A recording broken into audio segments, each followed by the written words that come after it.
Welcome everyone. My name is Alan Baez, and you are watching another episode of EARMILK Chats. I'm here with the one, the only, Luna Lee. Now, my friend, first things first, I need to ask you, how are you doing? This is your sophomore album, so I imagine you're excited about sharing it with the entire world. I'm very excited. I'm a little nervous, but I can't wait for people to hear it.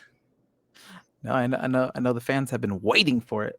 Now, correct me if I'm wrong. You moved to LA since the release of your last full-length project, correct? Yes. Cool. What part of LA are you staying in right now? I'm in East LA near Highland Park. Highland Park. Okay, cool. So you're where like all the other like indie creatives are. So Yeah, that's pretty awesome. much. How has the change in scenery and really country affected your songwriting process? Good question. I think my songwriting process has always been very inspired by nature. And so it's really kind of inspired this new era for me of being in this whole new climate and this whole new zone where I can explore different areas outside and stay connected to nature all throughout the year, which is nice because, in Toronto during the winter, I stay inside most of the time. So it's been nice to really spend time in the sun every single day. And that keeps me feeling good and inspired. And I think like one new thing that I've unlocked that I have never done before was like the classic driving and songwriting that people do where you're like listening to the demos. I would like listen to the instrumentals that I'd made and then drive around and like just sing melodies while I was on my little drives. So that was definitely something new that I hadn't done in Toronto before.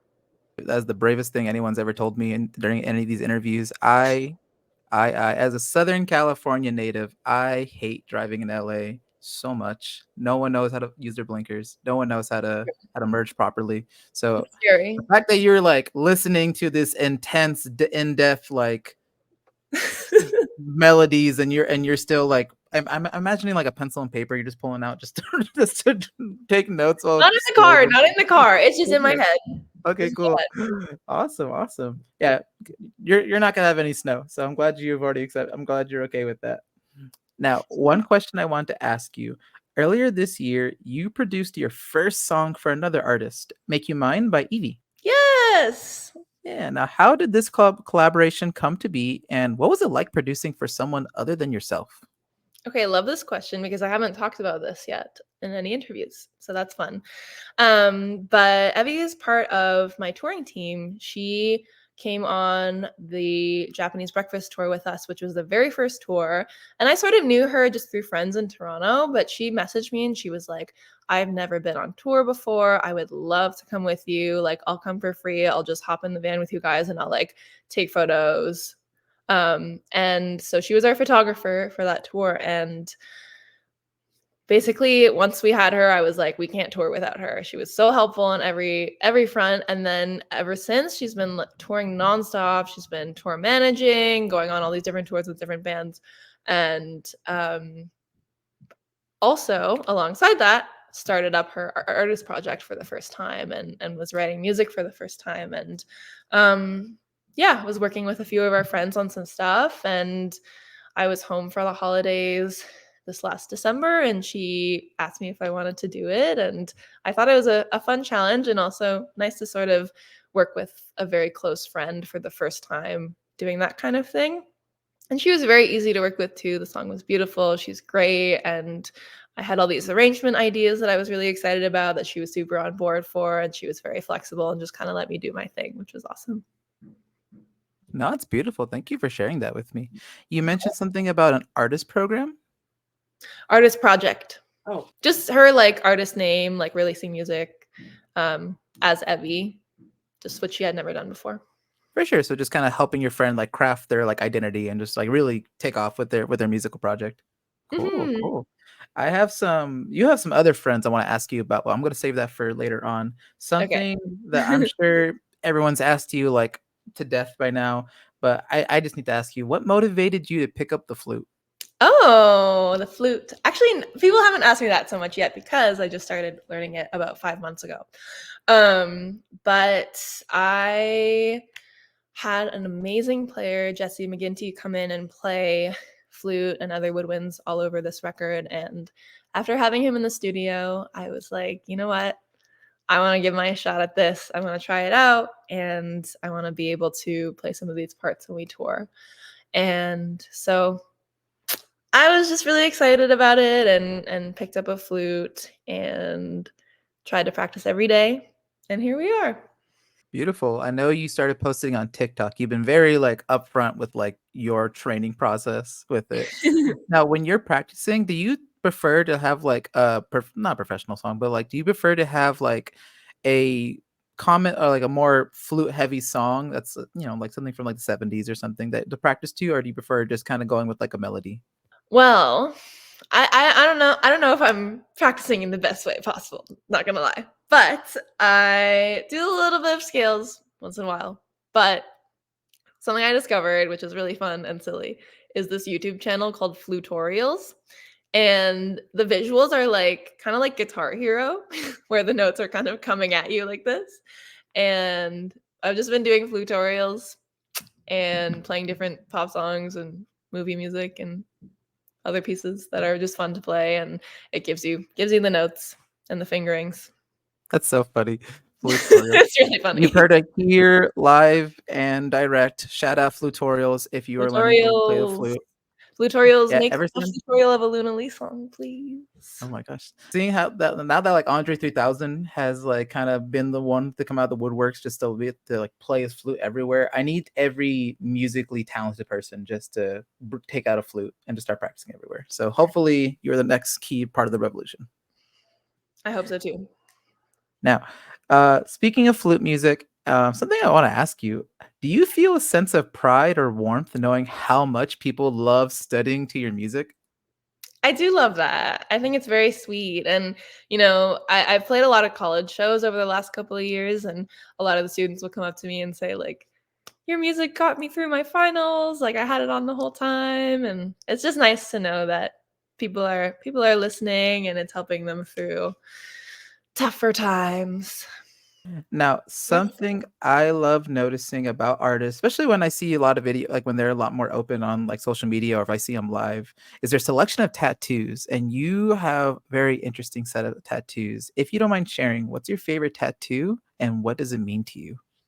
Oh, I think one of my favorites is definitely this butterfly tattoo, which I got when Duality came out, and I just felt like this is a classic. Everybody's got a butterfly tattoo. A lot of people's first tattoo is a butterfly tattoo, but I definitely just I felt also have the butterfly. Oh, can't see oh it. I hell yeah, also have the butterfly tattoo. hell yeah, everybody's got it. Um, but yeah, I just kind of felt like I was really coming into my own and kind of taking off for the first time, and a lot of my goals were being met that year, and this sort of commemorated that, and it has like the little flames. It's like shooting upwards, which is cool. That's so cool. I'm glad that you at least have like a butterfly tattoo with like more character than like just like the basic Friday the 13th, the one that I'm rocking with over here. That one's beautiful too. Thank you. Now, going into the real nitty-gritty of the album, I saw that you shared the story of how Confusion was written from an old piano progression from when you were younger and how you built upon that when you were in the studio. Was there another song from the album that has a similar origin? I think that is the only one that was interpolated, or yeah, I don't think we sampled anything else. Everything else was written from scratch, so that one is unique in that way. And then on that topic of just how you of who was there when you wrote that song, and how long have you been friends with Scott Jung? And Um, we met in 2020. During the pandemic, we were put together in this Zoom session, songwriting session, and then we really got along, and we made a couple of other ideas over the internet. And then when it came time to write this album, I was trying to find some collaborators to work with, and I hit him up, and we started writing stuff together in the summer of 2022. And that was the first time we actually met in person. oh wow, yeah, and he's also from Toronto. Yeah, Yeah. Toronto friends. Yeah. Just hearing about Evie and your other friends that have been with you since the start of your last tour and like have really been rocking with you since Toronto. Do you feel like since you're based in LA, but you have so many of these genuine like musical connections in Toronto. Do you feel like that distance ever gets like ever gives you any trouble with reconnecting with people or with collaborating with people? I think it hasn't been so long yet for me. It's been under a year, having been away, but I definitely miss the Toronto music scene. I think the Toronto music scene is just such a special place, and there's just so many cool bands and cool people making music there right now, and I miss them a lot. But I go back enough that I definitely stay connected with the community, and I also call and Zoom with my friends too. And also a lot of my closest friends who are very active in the Toronto music community are in my band and on my in my crew. So I see them when we tour. Awesome. Just always keeping the rich bubble like there. Now, speaking of Toronto creatives or Canadian, I don't want to say Toronto because I forgot the city they're from, but Canadian creatives, Mother Tongues, you're bringing them with you on certain areas on tour. How did you guys meet? So Mother Tongues is fronted by my keyboardist Shar. And my other really close friend Lucas is also kind of the origin of that project. He started it years and years ago. And the three of us used to be roomies. And we also I used to play in the band. We also used to be all in the band together, and I used to play keys. And it's just like the best project. I love the music they're making. It's so good. And I'm so glad to be able to bring them on for a few shows. And Char will have to do double show, which is kind of crazy. But she was up for it, and they're all very excited. Now, you said that one of them was your roommate back in college. Yeah, Lucas and Char both lived with Okay. me, or I lived with them. I moved into their place for a little while. For sure. Please, I don't have this note on here, but which school? Because I know that you were really blowing up around the time on when you were blowing up on TikTok was like recordings from like your actual like dorm room or from your like room in college. So what school did you go to again? I went to McGill University briefly in Montreal for classical violin, then dropped out, realized it wasn't exactly for me, and then I attended Seneca College in Toronto for a year. Did any other colleagues from those two schools like end up being playing major roles in your professional music career? I think I learned a lot at Seneca College because the program I took was called Independent Music Production, and it was just all about how to get started as an independent artist. And we learned about the music industry and the music business, which I never had really any knowledge of previously because I was in the classical world, which is quite separate from everything that we learned at the program. And there is songwriting and mixing and production, and all of that stuff was like very new to me as well. And so I think I learned a lot of skills there that I still take with me today and think about today. But I think in terms of the community, because I moved away from where those places, those schools were, I didn't so much stay connected with the people. Thank you for sharing that. Now I know I'm just talking so much about like features and other people in the Luna Lee interview, but just getting into the back into the actual album itself, I noticed that this album wasn't very feature heavy like Duality. Granted, Duality only has like three major features throughout the record, but this one felt more like a solo show of just you. Now, was is it because the album was more of a self-reflection or mediation or meditation? I think that when I went into this record, I was definitely open to having features and collaborations. And there are a couple of times where was talking to different artists and different friends about maybe doing something together, and it sort of just didn't pan out. And the record came together so beautifully and naturally, just as it was with me and Scott and Andrew as well, who also produced most of the record with us. And yeah, it kind of just felt like super full on its own, and I felt like it stood very strong and was a very strong representation of me and a very personal representation of me and what I was going through the last couple of years. And so yeah, it kind of just didn't quite happen naturally, and so I just decided let's keep it the way it is, and then maybe we'll get some features down the road. I really like that. Thank you for sharing that with me. Now, going into the actual beef of the album itself. Now, we're going to get into some of the concepts later on, but something I need to pick your brain on is when a thought grows wings.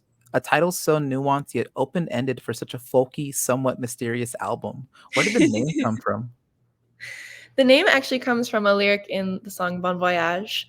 At the end of the song, there's a lyric, "Can a thought grow wings and ascend in turn?" And I just thought that was a really beautiful image, and to me, this record was really made during this period of kind of taking hold of my life and making some really big changes, and that lyric sort of just represents that growth and sort of, yeah, kind of taking control. There's a lot of lyrics you have throughout the record about taking control and really just kind of making sacrifices for for your better judgment or for your better good. I don't have the song with me. I was supposed to write it down beforehand. There's one, I think it's around Imagine or around like that little middle portion. You specifically say the line, I will sacrifice, was it? I will sacrifice control for care or something like that. I think you're talking about "I Would Let You."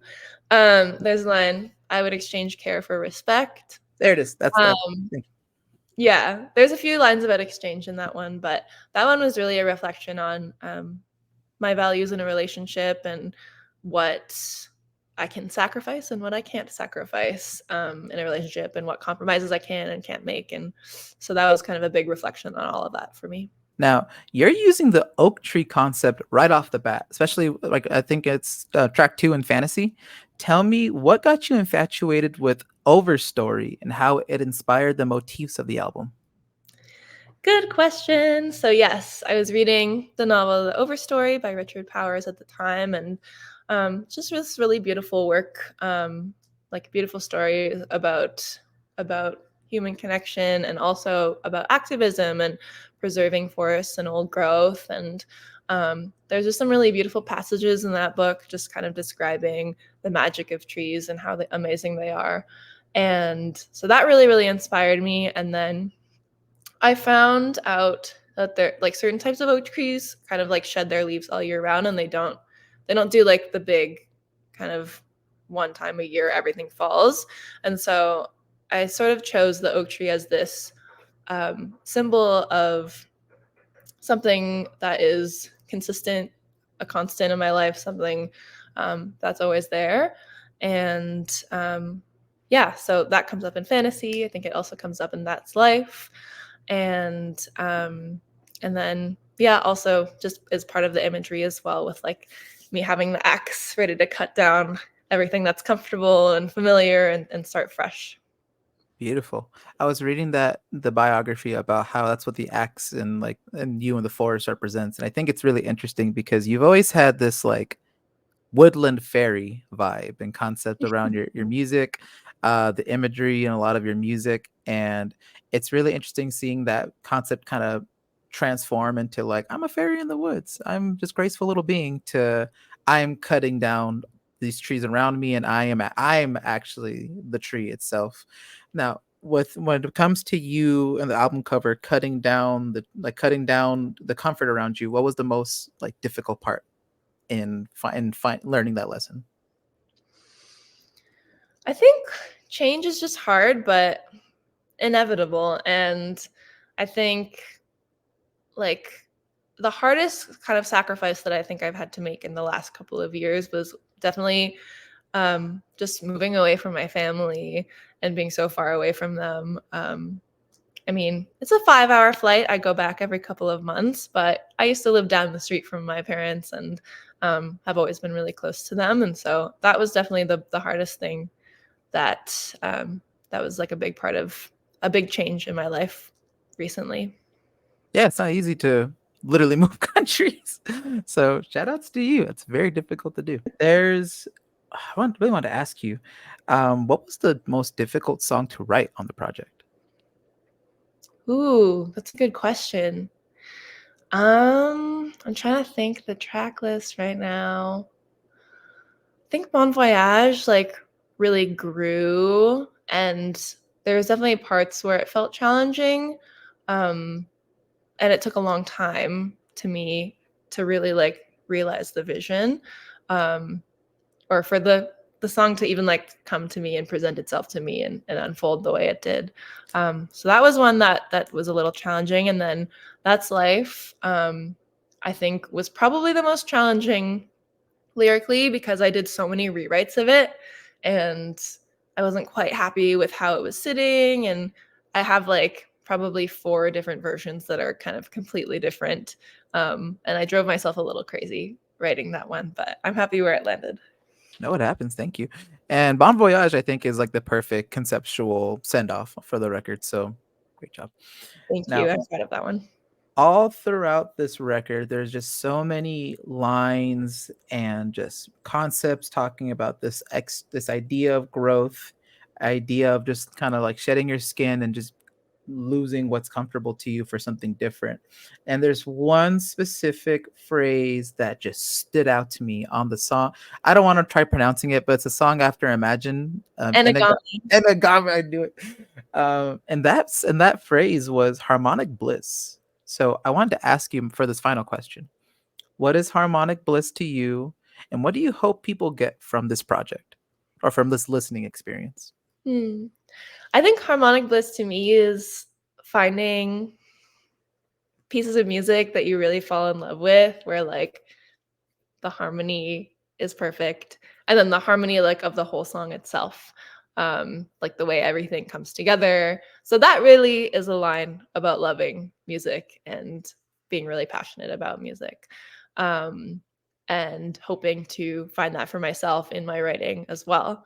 Um, and to me, I think I just hope that for me, I always am trying to make music that feels very comforting and easy to listen to, but also feels very meaningful underneath. And so I hope that people can find comfort in the music that I make, um and yeah, just have like a sense of joy when they listen to it.